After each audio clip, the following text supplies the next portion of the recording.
Welcome everybody to Season 9, Episode 2.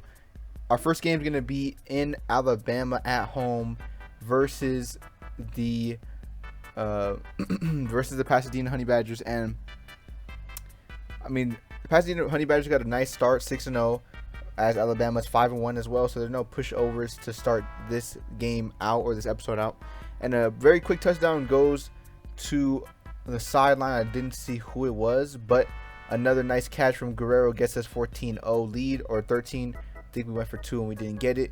The defense finally let up a touchdown, so maybe they're going to catch up. But Woodside makes 2 back-to-back good catches. And then the following drive, after this defensive stop, he gets a nice catch, and Ower gets us in the end zone for a touchdown, making this 27-7.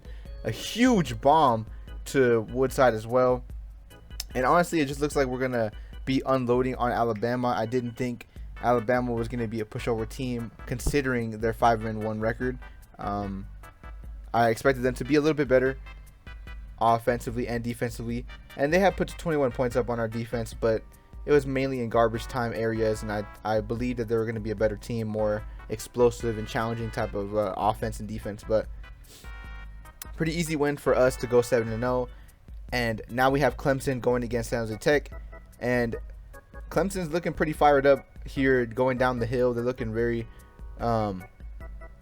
collectively just excited to go against San Jose Tech, and they have had a really rough start to this game and to the season as well. I mean, 4-2 is not the worst you can get, but when you've been out of the playoffs for so long, the rankings kind of have you lower at the start, so it makes it harder for you to make it in general, especially with the SEC being a competitive division or conference. So they can't really afford to lose many more games. Honestly, if they lose one more game, they could make it to the playoffs, but it would be more beneficial and a lot more feasible for them to make the playoffs under no losses for the rest of the schedule listed.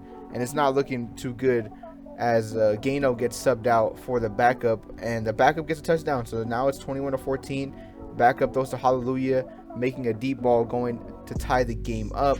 And a great defensive stop, it looks like, 3rd and 6. And a fumble, oh my goodness. Fumble leads to a punt. They also get a defensive stop. So it's looking like a defensive performance in the second half for both teams. But Bo Melton makes a nice catch, making it a nice setup for Hallelujah, who just tries to leap over somebody. And Alfonso Nunez gets in the end zone. Very big score for him. And oh my goodness, what a breakup and interception. Oh my goodness. So that interception pretty much puts them in a very good position to score, especially with back-to-back picks for the team, and Snowden leading the charge, making this 42-21. I'm not expecting Clemson to come back in this game, as San Jose Tech has put up a very good performance on defense. I mean, offense as well, but defense really locked in the second half, and I think that's the main reason for this win becoming more of a blowout than it was a tight game initially. And oh my goodness, Clemson's receiver just in garbage time. I know it's garbage time, but what a play by him. A nice solo play. And now we're going to have Miami versus Florida State, another team who's looking very, very excited as Florida State comes out pretty chill. I think they know they're going to win. I think Miami's been not the greatest team as well. They have a 4-3 start through 7 games, and honestly, I'm not really expecting too much from Miami. Great run from Rob, getting in the end zone 14-0, and Jalen Baggett gets him down to the 20-yard line. Manu Tuel finishes the drive off with a 21-0 start. 4th and inches, he just throws a bomb to Jalen Baggett again. Oh my goodness. It looks like Rob is just going to try to air it out here. Oh my goodness. You know, it was a little bit sus to hold the ball that long in the red zone. In their own territory, but that was a nice throw and pretty much nice back-to-back throws, but he couldn't get on that 4th down. But honestly, it didn't really matter as much because Miami didn't put up a challenge on defense, and it was honestly a great offensive performance from Manu Tuel, Jalen Baggett, Rob. It was a whole team experience, and I think they really put belt to ass on that team. It was just a very impressive offensive performance, and defensively as well, holding them to such a low score. Early in this game against Ohio State, though, South Dakota ends up fumbling, but they get the ball back on a pick, but then they fumble again. That turns into a touchdown as Ohio starts to get their first points of the game. They end up getting intercepted again, trying to target Dobbs on a deep route, but a terrible ball gets batted away by Tubbs, and another interception. I'm not really too sure what we're trying to hit here, but what a ball from Nwenti, getting it in between two people in such a tight coverage. Very impressive, getting their tie. And wow, it looks like both quarterbacks are just throwing insane dimes, because Ohio State's quarterback throws a nice dot, but near the end of the half, a huge throw from South Dakota's Nwenti just goes in and gets that tie, and Dobbs gets the touchdown to lead the opening half. Oh my goodness, I was just about to say how Dobbs is just such a dynamic player, but then you just have Ohio State's players basically breaking off tackles like a pinball machine. And honestly, it's looking like a very tight game. 28-21, 4th and 9, huge throw by the Ohio State's quarterback, getting him in the red zone, and a nice run ties the game up with 1:40 left to go in the game.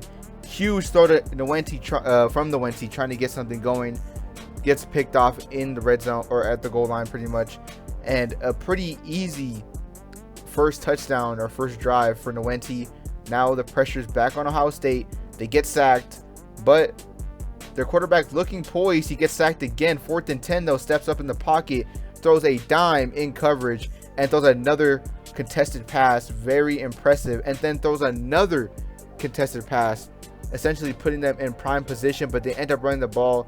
I would have kept it in the quarterback's hands after those 3 back-to-back magnificent plays, and a nice throw from Nwenti gets the win over Ohio State, and everyone's looking ecstatic. And honestly, I would be too. It was a lot harder victory than I thought it was. I think Ohio State's a very underrated team, as I've been saying, as all the user teams have beat them obviously, but everyone else they've pretty much gone perfect against. So very underrated CPU team, and I think that they can really strive together and get a pretty good team if they continue to draft or to recruit the same level of talent that they're pretty much producing now.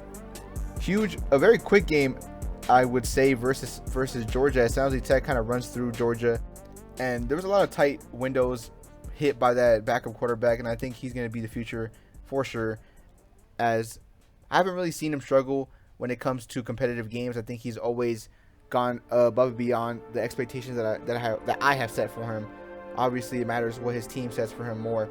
Guerrero just kind of blocks Woodside there. I don't know what that was. Maybe he was trying to do a blindside block for Woodside, and Woodside looks like he's just taking over the game as he gets back-to-back touchdowns to end the half. And the opening touchdown goes to the 5-star recruit that we did get, that we really didn't end up using. I thought we were going to implement him more in the system, but I think he and Marcus Holloway really didn't click as much as I really wanted them to.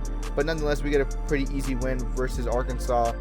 They are a unranked team, and I think, you know, not too much of an impressive game against them. And I think UM Monroe is going to be the same thing for South Dakota, as we're going to see a lot of touchdowns from them. I mean, UM Monroe has been getting spanked by South Dakota probably since the second or even the first maybe season of this series. Maybe the second season for sure, though.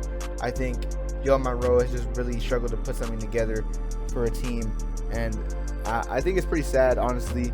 I mean, 28-0 starting the game out. They haven't even hit the second half yet, and they're already putting up pretty much 50 points on the board. I think South Dakota's offense is just very, very unmatched. I mean, 98 points within 4 quarters is very disgusting. And I think San Jose Tech could do a similar thing against Army. I mean, Army's 1-6, but a nice touchdown from Army's quarterback, but 2 nice moves from Nunez. He's all the way to the end zone. Kamara getting a touchdown all the same. And I think this is just going to be another highlight reel for the backup quarterback. And this is good because the backup quarterback needed to let loose and just understand the full extent of his capabilities, because Gaino had got a lot of reps in the offseason as QB1. He got a lot of reps in the beginning of the season as well. And I think when you switch up quarterbacks like that, it's very important because it's a very mental position, and essentially giving him the freedom to play at his full extent is very important as a quarterback. And I think this could be, even though it's not much of an important game, I think this is going to be a nice stepping stone for the momentum of this quarterback. And I think that it'll move mountains for him later maybe in the playoffs or later down the line. But Duke versus Florida State here. Duke obviously hasn't had that much success. I think they had some success maybe season 6 or 7. 6-7. I know I said it. But besides those 2 seasons, I haven't really seen Duke really perform that much. I mean, they've had some really good quarterback talent, but this year 3-5, I'm not expecting too much out of them. I mean, Rob is just running in for a touchdown and then throwing a a couple insane balls, and it's looking like a pretty easy wrap-up game. I mean, 56-7. Manu 12 is essentially going through 2 people. He just trucked through 2 grown men. So when you got your starting running back doing that to a safety and a linebacker, it's pretty much over. I mean, anyway, so with Oklahoma State versus Pasadena, it's a little bit of a rematch from, I believe, last year's or the year before that. I think it's last year's national championship. It wasn't really a really competitive one. I think Oklahoma State had a nice and easy schedule to the Natty, so it was kind of fraudulent in my opinion. And you could see pretty quickly Darisaw did get smacked on that goal line run, but he still got the touchdown. I still believe that he's definitely has the potential to be a great running back here at Pasadena. I think he can, he has that extra gear to go and fight for yards here. And Guerrero, look at that contested catch, pretty much icing the game for us. And honestly, he's going to be a great asset in the later years. I think right now he's a little bit still fresh, but he's made some nice plays thus far, and I think that he can really go crazy in his sophomore season. So with USC and South Dakota, though, it's looking a little bit more of a tight game. 14-10. USC has always had a great offense and defense, usually having a great defense with good blitzes from USC, and they're trying to throw it up there, trying to test those corners, but South Dakota stands strong, getting the stop, and so does USC getting an interception, so it's pretty much back-to-back stops, but Dobbs finally gets that ball. I think South Dakota's offensive coordinator had enough of those stops, and he just gave it to the best running back in the country, like I've been saying. Great play from McGlynn to get that one-handed bat down going into an interception. Pretty miraculous play for the DB, who's had a lot of success, honestly, in every year that we've seen him play as a starter. So honestly, very intrigued to see what he can do later on, maybe in the NFL, perhaps, maybe if he gets drafted.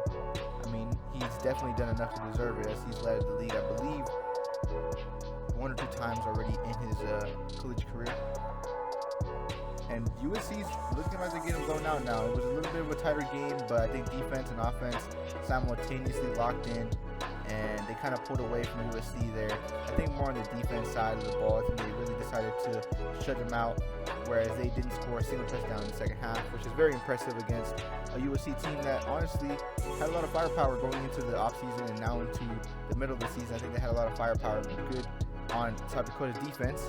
And talking about good defense, San Jose Tech getting a pick 6 to start the game. Jacquez Ingle, who is projected to be a first or second round talent in this year's NFL draft. So hopefully his draft prospects can continue to rise and his draft stock can get him drafted by a team. I believe the Patriots are looking at him right now. Willingham, nice throw in between 2 Duke defenders. And what was kind of surprising about this is that they were actually down against Duke, which Duke hasn't had a lot of success this season. So I thought San Jose Tech was going to blow them out. But for them to be within a touchdown of each other, and then in the later stages of the game, I believe they started to pull away. But honestly, in the beginning, it looked pretty competitive, which I didn't think or didn't anticipate of happening, because Duke had not been that great. I mean, South Dakota really put the pressure on them against Duke, and I didn't really expect San Jose Tech to really struggle. But then the second half, they really brought it back there, 70-27. So around what I expected, it just happened a little bit later than I anticipated. But now we got Georgia versus Florida State, and Georgia honestly hasn't been that great either. But Florida State is on the cusp of being great or being average. So we're gonna see if they can, really dial it in. I mean, another 9-0, but they've had some easy schedule and some hard schedule. So this is a real test to see, because Georgia is one of those teams where it's like a middle team. You know what I mean? They're not super great, but they're not super bad. And I think 35-20 is pretty impressive against a team that was about middle of the pack for the SEC now. So pretty good win for Florida State and their team. And now we're gonna have Pasadena versus Auburn. Not expecting too much pushback from Auburn either. They are 6-3. They had a lot of losses, and honestly, you could kind of tell it's gonna be a highlight reel for Max Holloway and the rest of the team. I think they're just having fun out there running in the backfield. And oh my goodness, Darisaw was not someone I was expecting to really go off. I thought Auburn's defensive front was going to be a lot stronger than this, but our O-line really took care of them, and he got 2 big runs and 2 big touchdowns within the game, so I'm very impressed by his performance. And oh my goodness, what a throw by the backup Willingham. And you know, now it's time to start thinking about if Willingham is really that guy, because you know, he went from backup to starter in the middle of the season, and now he's kind of getting that respect, or at least I'm going to respect him a little bit more, because he's continued to show a high level performance every single time I've seen him throw the ball. So, you know, Willingham, I think I'm going to stop calling him the backup, because he's tearing up Miami. I know Miami's 5-5, but they have a really good defensive core, or at least DB core, and they put up 40 on him. So that's pretty impressive for someone who's a backup, and now I believe has the true means to be a starter in the SEC. And I think he can really drive this team towards a deep playoff run, or maybe some national championship level of success. But before we could talk too much about that, Auburn is back on the screen, and oh my goodness, they just blocked the kick, which is insane. South Dakota's D-line and DB core have been a monster to go against in this season. I think this is probably some of the better seasons that we've seen them. We definitely, maybe I wouldn't say not the best, but we've seen, this is probably some of the greater performances from a defense at South Dakota here. And Dobbs is also probably one of the better running backs we've seen as well. I mean, maybe only one running back is probably better than we've seen at South Dakota, as he hurdles people, breaks tackles, is a great run after catch person. And this is what I'm talking about. You hit a screen at the 50-yard line, and he's already in the end zone, which is insane to me. Sosa making 2 nice moves, getting in the end zone, and that's an easy win for South Dakota, 70-24. And like I was saying, Auburn's not the greatest team, but again, like, you could see the greatness from this running back, quarterback, and receiver duo here at South Dakota. And honestly, it's mainly just Dobbs, though. I think Dobbs is kind of having one of those Drango years back in Florida State, where he's just taking over on the ground and in the air, and it's pretty impressive to see. And I'm pretty sure he's going to be the no doubt Heisman without any type of competition, really. And so now we got Pasadena versus USC. Darisaw kind of taking the game over right now.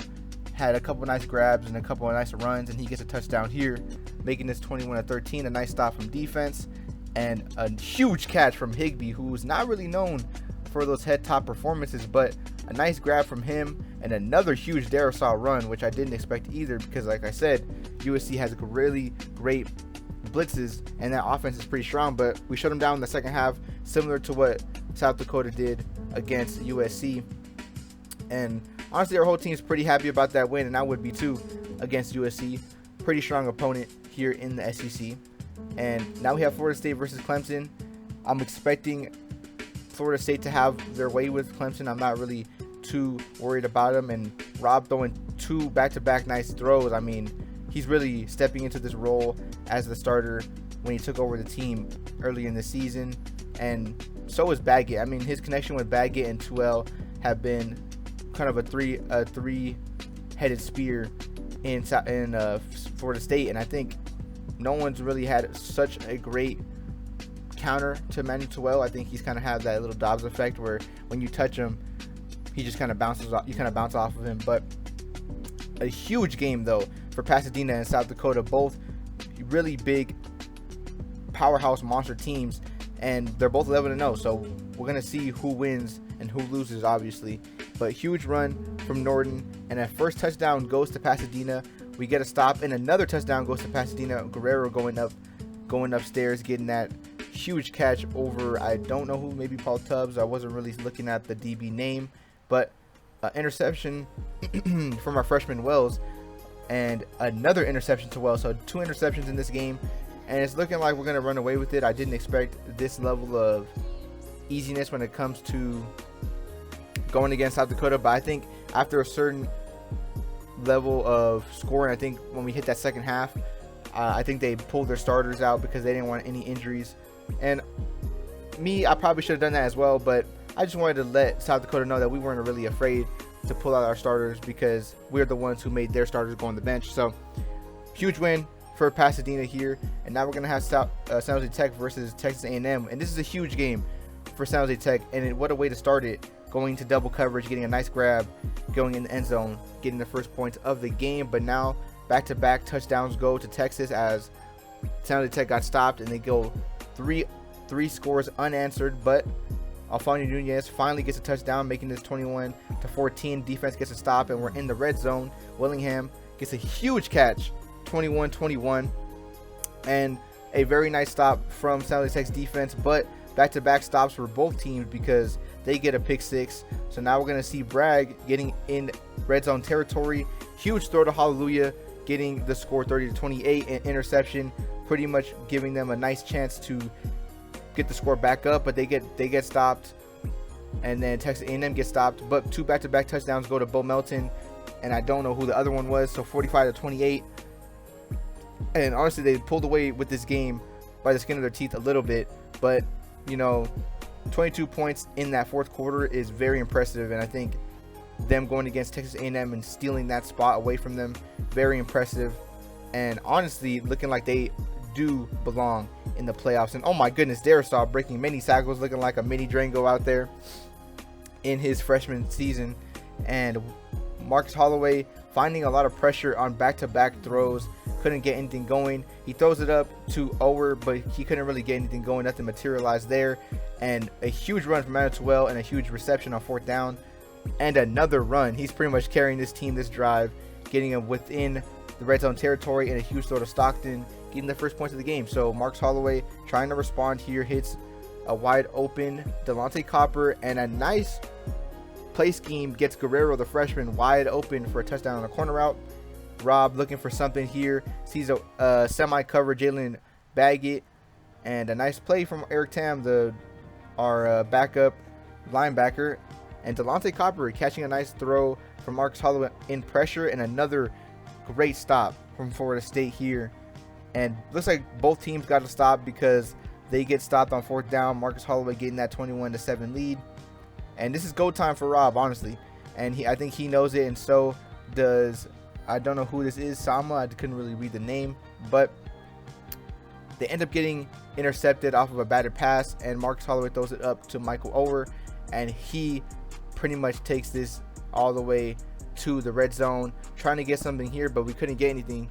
Great stop from Florida State, and with time expiring from the third quarter, we get a fumble on, I wasn't sure, I didn't catch the name, but a huge stop for us, honestly, and Darisaw getting us to the 50-yard line. 4th and 10, huge throw to Woodside, getting us within means of an end zone touchdown. And oh my goodness, Woodside going upstairs over top of a linebacker, but Jalen Baggett takes the top off our defense. Not really what we wanted to see, but Marcus Holloway throwing out of pressure in a wide open Delonte Copper going for 2, and Copper on back-to-back catches, saving us. 4th and 3, huge catch and huge throw from Robert, but Robert's getting pressured back-to-back times, but a huge throw over the top for Baggett again. Baggett back-to-back touchdowns for his team. Marcus Holloway evading pressure, Michael Ower trying to do a hurdle, I don't know what that was, but he tried to get something there, and we get the touchdown that pretty much sends the game in a bow tie. And honestly, what a performance from both sides. I mean, it was a close game all the way up until the last, seconds of the game was remaining. So thank you guys for watching. Honestly, this video was a lot of fun to make because every game was really impactful and really important. So the next video you're going to see is going to be the playoffs, so stay tuned for that one. And yeah, peace.